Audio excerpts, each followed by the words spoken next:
नमस्कार स्टूडेंट्स, कैसे हैं आप सभी। उम्मीद है आप सभी अच्छे होंगे। Welcome to Bofors academy. आज हम पढ़ेंगे वैदिक एज में लिटरेचर और इस लिटरेचर के साथ साथ थोड़ा सा क्विक रिवीजन कि हमने अपनी पहली क्लास में क्या क्या आपको करा दिया है।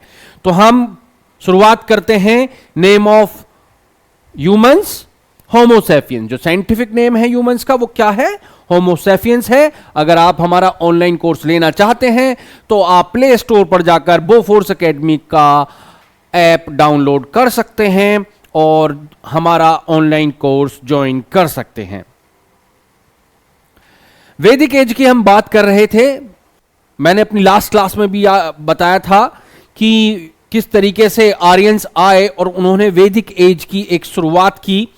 तो वैदिक एज के दौरान जो हुआ वो ये हुआ कि 4 वेद लिखे गए इस पीरियड में, जो बहुत इंपॉर्टेंट है। कि कितने वेद लिखे गए? 4 वेद लिखे गए।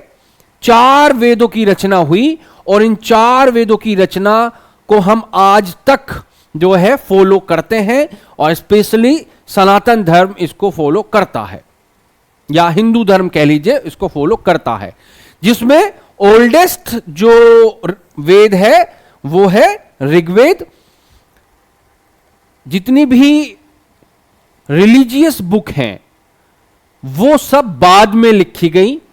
सबसे पहले अगर कोई रिलीजियस बुक लिखी गई है तो वो ऋग्वेद है। Oldest religious text in the world क्या है? ऋग्वेद है। और ये कब लिखा गया?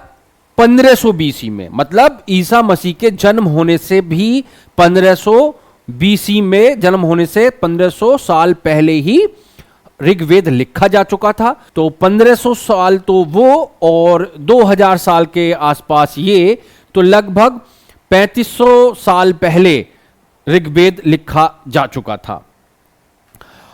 अब ऋग्वेद में जो पार्ट्स हैं वो कितने पार्ट्स हैं ये इंपॉर्टेंट है।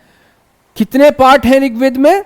10 पार्ट्स हैं ऋग्वेद में, जिनको हम कहते हैं मंडल्स, या जिनको ऋग्वेद में कहा गया है मंडल्स।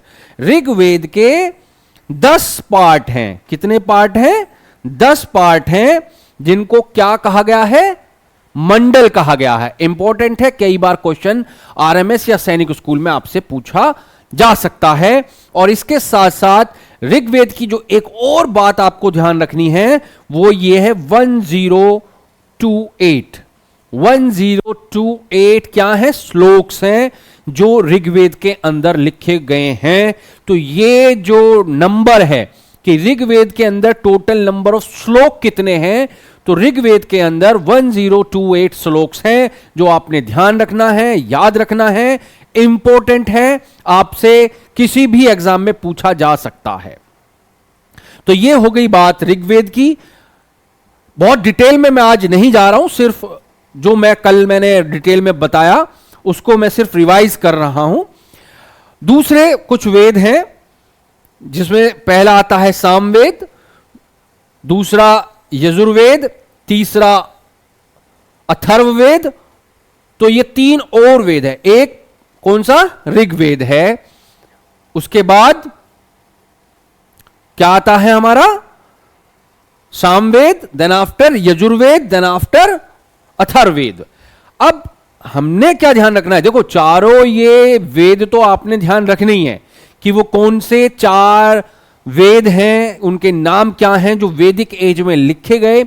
इसके साथ साथ आपको यह भी ध्यान रखना है कि इन वेदों में है क्या क्या। तो अगर सामवेद की बात करेंगे, सा रे गा मा, सामवेद सा से शुरू होता है, सा रे गा मा। जो म्यूजिक है वो भी सा से शुरू होता है। तो आप यहां से ध्यान रखेंगे कि सामवेद के अंदर म्यूजिक की बात की गई है कि जब आप कोई मंत्र उच्चारण करें तो उस उच्चारण को किस तरीके से, किस म्यूजिक के साथ, किस लय के साथ आपको यह उच्चारण करना है। तो ये जो बताया गया वो किस में बताया गया है? सामवेद में बताया गया है। देन आफ्टर यजुर्वेद में बताया गया है। यजुर्वेद में बताया गया है कि ये क्या, कौन सी बुक है? Book of sacrifice. Book of sacrifice. इसके अलावा यजुर्वेद में बताया गया है कि आप जब कोई हवन यज्ञ करें तो उसकी विधि क्या होगी, उसमें आपको कितनी कन्याओं को खाना खिलाना है, कितने मंत्रों का उच्चारण करना है, किस यज्ञ में कौन बैठेगा, किस यज्ञ में कौन नहीं बैठ सकता है, ये सारी भी जितनी रिचुअल्स चीजें हैं, तो ये सारी रिचुअल्स चीज हमें किस में बताई गई हैं, यजुर्वेद में बताई गई हैं। इंपॉर्टेंट है, आपने ध्यान रखना है। उसके बाद आता है अथर्ववेद। अथर्ववेद में क्या बताया गया है, ये बुक है मैजिक की और मेडिसिन की। मतलब कि वैदिक एज में ही मेडिसिन पर काम होना शुरू हो गया था, जिसमें अथर्ववेद में तमाम तरह की बीमारियों में हम क्या क्या इस्तेमाल करके अपने लिए दवाइयां बना सकते हैं, ये सारी जानकारी हमें अथर्ववेद से मिलती है। साथ साथ मैजिक, इसे बुक ऑफ मैजिक भी कहा जाता है। जिस तरीके से आपने जादू टोना सुना होगा, वशीकरण सुना होगा, काला जादू सुना होगा, ये सारे के सारे किस तरीके से होते हैं, इनकी क्या विधि है, इन सब की बातें किस में बताई गई हैं, अथर्ववेद में बताई गई हैं। तो ये 3 वेद काफी इंपॉर्टेंट है, इनमें क्या क्या बताया गया है वो काफी इंपॉर्टेंट है, आपने याद रखना है। और एक जो बहुत इंपॉर्टेंट है, अब से पहले कई बार एग्जाम्स में, सैनिक स्कूल्स के एग्जाम में पूछी जा चुकी है कि गायत्री मंत्र को कौन से वेद से लिया गया है, तो मैं आपको बता दूं कि गायत्री मंत्र को हमने ऋग्वेद से लिया है। गायत्री मंत्र को कौन से वेद से लिया है, ऋग्वेद से लिया है। आपने ध्यान रखना है कि गायत्री मंत्र को ऋग्वेद से लिया गया है। ये वेद्स के बारे में जानकारी आपको दे दी गई है।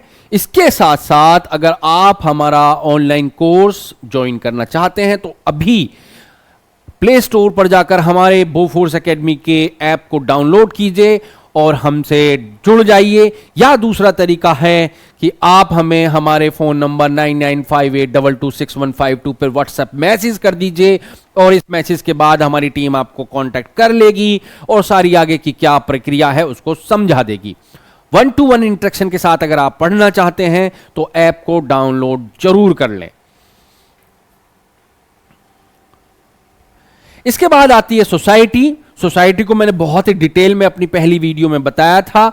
आज थोड़ा सा मैं एक रिवाइज करा देता हूं आपको कि वैदिक सोसाइटी की, सोसाइटी जो वैदिक एज में सोसाइटी थी उसकी क्या व्यवस्था थी।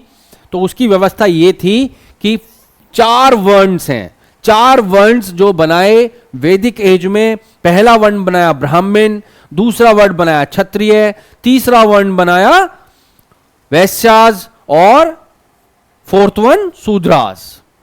तो ये 4 वर्ण, और ये 4 वर्ण जो बनाए गए ये काम के आधार पर बनाए गए कि जो जिस तरह का काम कर रहा था उसको उस कैटेगरी में रखा गया। लेकिन धीरे धीरे वक्त बदल गया और काम के आधार को छोड़कर अब ये वर्ण जन्म के आधार पर हो गए हैं।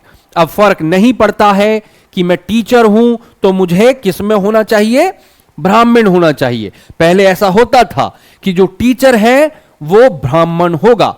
अब जो ब्राह्मण्स का काम था वैदिक एज में वो था पढ़ाना, गुरुकुलों में पढ़ाना।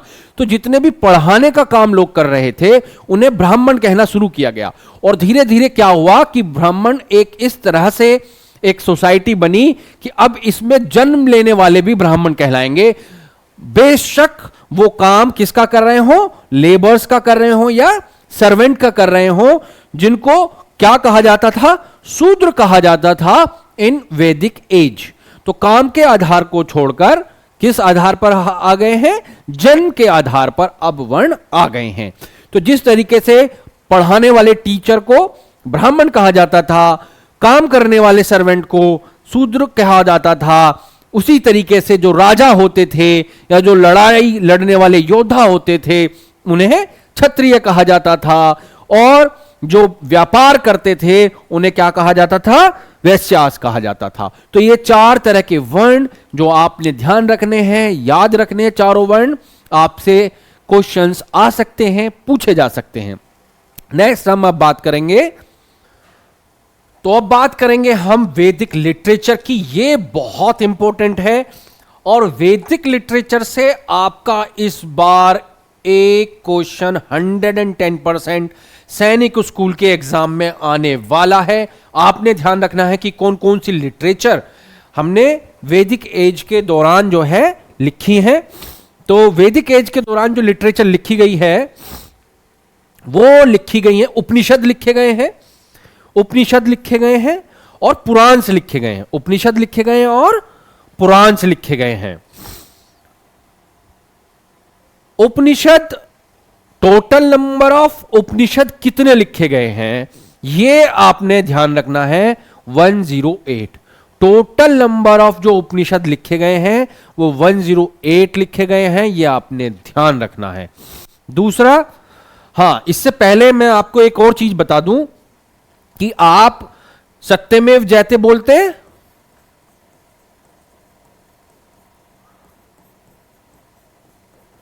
सत्यमेव जयते आप बोलते हैं? सत्यमेव जयते। और ये हमारे जो राष्ट्रीय प्रतीक है उसके नीचे भी लिखा हुआ होता है सत्यमेव जयते। जो हमारा राष्ट्रीय प्रतीक है उसके नीचे भी सत्यमेव जयते लिखा हुआ होता है। ये सत्यमेव जयते जो 108 हमारे उपनिषद है उनमें से एक उपनिषद का नाम है मुंडक उपनिषद। क्या नाम है? मुंडक उपनिषद। मुंडक उपनिषद 108 जो उपनिषद हैं उनमें से एक का नाम है मुंडक उपनिषद। और मुंडक उपनिषद में से ही हमने क्या लिया है? सत्यमेव जयते लिया है, जो हमारे राष्ट्रीय प्रतीक के नीचे लिखा हुआ होता है। इसके साथ साथ जो सारनाथ का अशोक स्तंभ था उस पर भी लिखा हुआ था सत्यमेव जयते। तो हम अभी जब डायनेस्टी पढ़ेंगे तो उसमें अशोक को पढ़ेंगे वैदिक एज से ही, क्योंकि अशोक भी हैं, इसलिए सारनाथ के अशोक पिलर पर जो है लिखा हुआ था सत्यमेव जयते। उसको नेक्स्ट जब हम आगे पढ़ेंगे तब देखेंगे। अच्छा, कुछ बुक्स लिखी गई मन की शांति के लिए। कुछ बुक्स क्या लिखी गई? मन की शांति के लिए, और अपने मन को किस तरीके से शांत करना है, क्या क्या उसके उपाय हैं। तो ये आप किस तरीके से मन को शांत कर सकते हो, ये सारी की सारी बुक कहां। अब जब मन की शांति की बात होती है तो मन की शांति के लिए लिखे जाने वाली बुक्स भी एक शांत वातावरण में, प्यारे वातावरण में लिखी गई। ये सारी बुक फॉरेस्ट्स में लिखी गई और जो जंगलों में बुक लिखी गई, जो जंगलों में बुक लिखी गई उन्हीं को हम बोलते हैं अरण्यक्स। क्या बोलते हैं? अरण्यक्स। और उसके बाद हम आते हैं पुराण्स पे। तो टोटल नंबर ऑफ पुराण्स कितने हैं? 18 है। अब पुराण्स, आपने कुछ पुराण्स पढ़े होंगे, कुछ पुराण्स की आपने जो है कोई सीरियल देखा होगा टीवी पे। जैसे हमने देखा है शिव महापुराण, तो शिव के बारे में पूरी गाथा शिव से रिलेटेड वो शिव महापुराण में आपको मिलती है। भागवत पुराण में आपको जो है भगवत गीता का उपदेश और ये सारी चीजें भागवत पुराण में आपको मिलती है। इसी तरीके से जो है 18 पुराण्स हैं जो वैदिक एज में लिखी गई। तो आपने ये ध्यान रखना है। और भागवत पुराण तो आजकल बहुत फेमस है, जगह जगह आपको भागवत पुराण की जो कथा होती हुई और उसमें जो है भागवत पुराण चलती है कि भागवत में क्या क्या लिखा गया है। और ये भागवत पुराण कब लिखी गई है? वैदिक एज में लिखी गई है। और इस तरह की टोटल कितनी पुराण्स हैं? 18 पुराण्स है। कितनी पुराण है?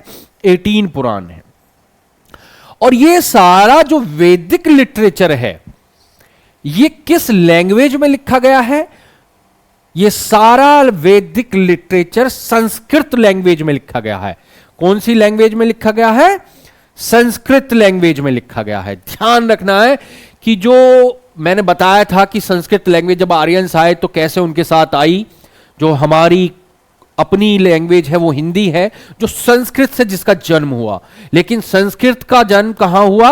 वो हिंदुस्तान में नहीं हुआ। इससे पहली वीडियो मैंने इसके बारे में डिटेल आपको बताई है। अगर आप ये डिटेल जानना चाहते हैं तो हमारी पहली वीडियो में जाकर देख सकते हैं।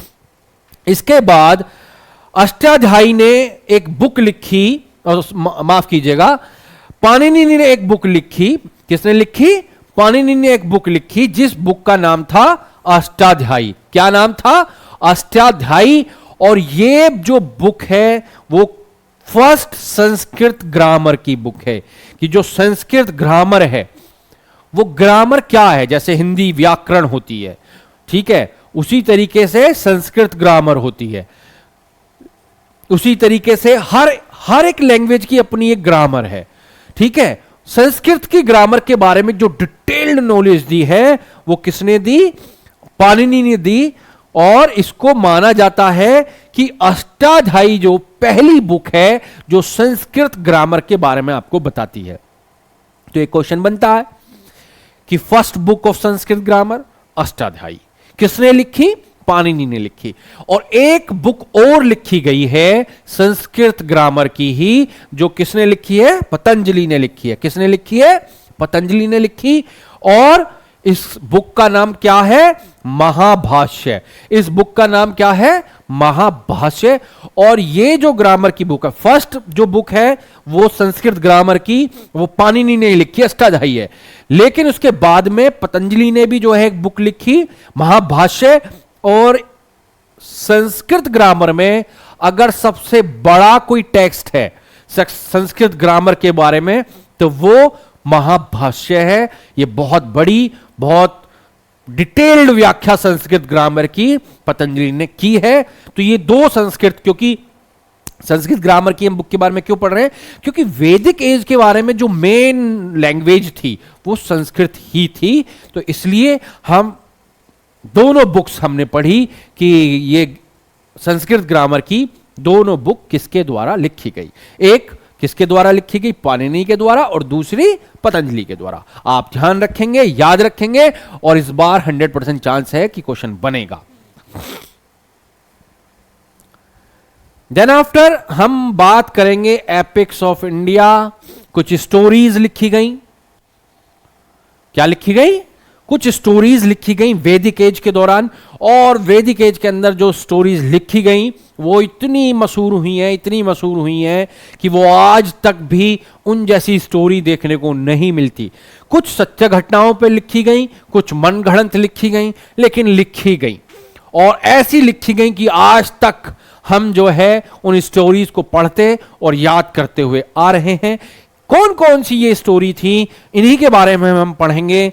जो सबसे लार्जेस्ट एपिक है, या आप कहिए सबसे largest story of the world है, वो है महाभारत, जो वैदिक एज में लिखी गई। आपने ध्यान रखना है, और ध्यान ये भी रखना है कि Mahabharata largest epic in the world है। क्या है? Largest epic in the world. कौन है? महाभारत। आपको ये याद रखना है। अच्छा, महाभारत, जब हम महाभारत के बारे में बात करते हैं कि महाभारत सबसे लार्जेस्ट एपिक है इन द वर्ल्ड, तो मैं एक चीज और भी बता दूं कि लार्जेस्ट अब पहले से कहीं ज्यादा हो गया है। जो ओरिजिनल महाभारत है उसके अंदर सिर्फ कितने? 24,000। कितने? 24,000 श्लोक्स थे, या पैरा थे, वर्सेस थे, ठीक है। लेकिन अब कितने हो गए हैं? 1 लाख से भी ऊपर है। क्या है? 1 लाख से भी ऊपर हैं। जैसे जैसे समय गुजरा, जो ओरिजिनल 24 श्लोक्स थे उनके अंदर एडिशन होता चला गया, होता चला गया, होता चला गया। और आज स्थिति यह है कि उस 24,000 का 1 लाख से ज्यादा हो चुके हैं श्लोक महाभारत के अंदर। और यही कारण है कि आज के टाइम में लार्जेस्ट एपिक अगर कोई है इन द वर्ल्ड तो वो महाभारत है। और महाभारत लिखी किसने, ये भी बहुत इंपॉर्टेंट है कि महाभारत किसने लिखी? वेद व्यास जी ने लिखी है। किसने लिखी है?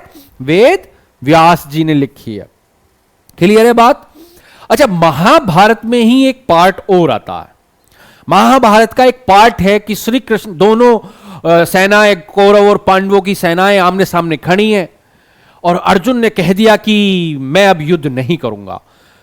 तो भगवान श्री कृष्ण ने उन्हें ज्ञान दिया है और इस ज्ञान को एक अलग बुक में लिखा गया है कि श्री कृष्ण ने अर्जुन से क्या क्या कहा और कैसे उन्हें समझाया। जब उन्होंने ये कह दिया कि मैं अपनों को नहीं मार सकता, ये कोई मेरा चाचा है, कोई मेरा ताऊ है, कोई मेरा भाई है, मैं इनको नहीं मार सकता, तो श्री कृष्ण जी ने उन्हें ज्ञान दिया है और उस ज्ञान को एक अलग बुक में लिखा गया है और उस बुक को जो है बोला जाता है, क्या बोला जाता है? भागवत गीता। क्या बोला जाता है? भागवत गीता। क्योंकि महाभारत भी वेद व्यास ने लिखी है, तो महाभारत का जो पार्ट है वो कौन लिखेंगे? वो भी वेद व्यास ही लिखेंगे। लेकिन कई बार स्टूडेंट्स कंफ्यूज हो जाते हैं, उन्हें ऐसा लगता है कि वेद व्यास जी ने तो महाभारत लिखी है, गीता पूछ लिया किसने लिखी है, अब ये किसने लिखी है? वेद व्यास ऑप्शन में है, अब ऑप्शन में वेद व्यास देख के महाभारत याद आती है। तो मैं इसीलिए दोनों चीजों को एकदम आपको सही से बता रहा हूं कि आपने ध्यान रखना है कि महाभारत और भागवत गीता दोनों वेद व्यास जी ने लिखी हैं। क्लियर है बात? अब इसके अंदर पार्ट कितने हैं? इसके अंदर पार्ट कितने हैं? तो महाभारत के अंदर 18 पार्ट्स हैं, जिसको क्या कहा जाता है? पर्व्स कहते हैं। क्या कहते हैं? पर्व कहते हैं। महाभारत के अंदर कितने पार्ट हैं? 18 पार्ट हैं और जिनको हम बोलते हैं पर्व। अच्छा, एक बार उससे पहले एक बहुत इंपॉर्टेंट चीज यह भी है कि वेद व्यास जी ने लिखी, रिटन बाय वेद व्यास कहा जाता है, लेकिन एक थ्योरी यह भी है कि वेद व्यास जी लिखना नहीं जानते थे। उन्होंने किसी को बताया कि ये हुआ है और जो जो उन्होंने बताया उसको लिखा किसी और ने। और एक थ्योरी यह है कि उसको लिखने वाले और कोई नहीं, गणेश जी थे। कौन थे? गणेश जी थे। गणेश थे तो Ganesh wrote it for Ved Vyas जी। तो गणेश जी ने क्या किया है? वेद व्यास जी ने बताई और लिखी किसने? गणेश जी ने लिखी। आपने ध्यान रखना है, ये बहुत इंपॉर्टेंट है। कई बार इस तरीके से क्वेश्चन पूछा जाएगा कि वेद व्यास जी के कहने पर या वेद व्यास जी के सुनाने पर महाभारत को लिखने वाले का नाम बताओ। अब आप कंफ्यूज हो जाओगे कि लिखी तो वेद व्यास जी ने, इसलिए मैं आपको ये बिल्कुल एग्जैक्ट जानकारी दे दूं। अगर इस तरह से क्वेश्चन आए जिसमें ऑप्शन गणेश जी भी हो या सिर्फ गणेश लिखा हुआ हो, तो आप गणेश पर राइट टिक करेंगे। और अगर ऑप्शन में गणेश नहीं है, सिर्फ वेद व्यास जी का नाम है, तो आप वेद व्यास जी पे टिक करेंगे। लेकिन क्वेश्चंस कई बार घुमाए जाते हैं, क्वेश्चंस को समझना जरूरी होता है। यहीं पर आपकी परीक्षा होती है कि क्वेश्चन एग्जैक्टली क्या पूछ रहा है। ऑप्शन में वेद व्यास भी है और गणेश जी भी है, तो ऑप्शन में दोनों चीज है, तो फिर क्वेश्चन को आपको ध्यान से पढ़ना पड़ेगा कि क्वेश्चन पूछ क्या रहा है। अगर क्वेश्चन सिर्फ ये लिख रहा है कि लिखी किसने और गणेश जी का नाम है, तो आप गणेश जी पर टिक करेंगे। या फिर वेद व्यास के कहने पर किसने लिखी, वेद व्यास गणेश दोनों है, तो भी गणेश जी का नाम लिखेंगे। तो ये आपने ध्यान रखना है, बहुत इंपॉर्टेंट है। और दूसरा एक पिक जो वैदिक एज में लिखा गया, जिसकी बड़ी मान्यता है, वो एपिक है रामायण। क्या एपिक है? रामायण है। और रामायण को लिखने वाले और कोई नहीं, भगवान वाल्मीकि जी। कौन? भगवान वाल्मीकि जी, जिन्होंने रामायण लिखी। आपने अब यह भी ध्यान रखना है। अब एक क्वेश्चन यहां पे बनता है कि रामायण जब लिखी गई तो उसकी लैंग्वेज क्या थी? अब यहीं पे आपको सोचना होता है कि कब लिखी गई, वैदिक एज में लिखी गई। वैदिक एज की लैंग्वेज क्या थी, संस्कृत लैंग्वेज थी। तो रामायण किस में लिखी गई होगी, संस्कृत लैंग्वेज में ही रामायण लिखी गई होगी। जी हां, संस्कृत लैंग्वेज में ही रामायण लिखी गई। तो ये लिटरेचर के बारे में कुछ आपको जानकारियां थी। उपनिषद के बारे में जानकारियां थी। उपनिषद में मुंडक उपनिषद से सत्यमेव जयते लिया गया, ये आपके लिए जानकारी थी। वेद व्यास जी ने महाभारत भी लिखी, रामायण भी लिखी, या उनके कहने पर गणेश जी ने लिखी, ये भी एक जानकारी थी। महाभारत में कितने पार्ट्स होते हैं, 18 पार्ट्स होते हैं, जिनको हम पर्व कहते हैं, ये भी एक जानकारी थी। और इसके अलावा आपको ये बताया गया कि वैदिक एज की लैंग्वेज संस्कृत थी। तो ये सारी चीजें आपने ध्यान रखनी है। कितने पुराण्स हैं ये आपने ध्यान रखना है। 18 पुराण्स हैं, शिव महापुराण, भागवत पुराण, इस तरह पूरे 18 पुराण हैं जो आपने याद रखने हैं। और क्योंकि वैदिक एज की हम बात कर रहे हैं, संस्कृत उनकी बात लैंग्वेज है, तो संस्कृत ग्रामर पर 2 बड़ी बुक लिखी गई हैं। जो फर्स्ट बुक है अष्टाध्यायी, वो पाणिनि ने लिखी है। जो सेकंड बुक है वो पतंजलि ने लिखी है, महाभाष्य। आपने याद रखना है लिटरेचर के बारे में। इस बार लिटरेचर से 110% एक क्वेश्चन बनने वाला है। तो आज के लिए इतना ही। मैं मोहित चौधरी, आप देख रहे थे बोफोर्स एकेडमी का यूट्यूब चैनल। बोफोर्स एकेडमी का यूट्यूब चैनल। Thank you.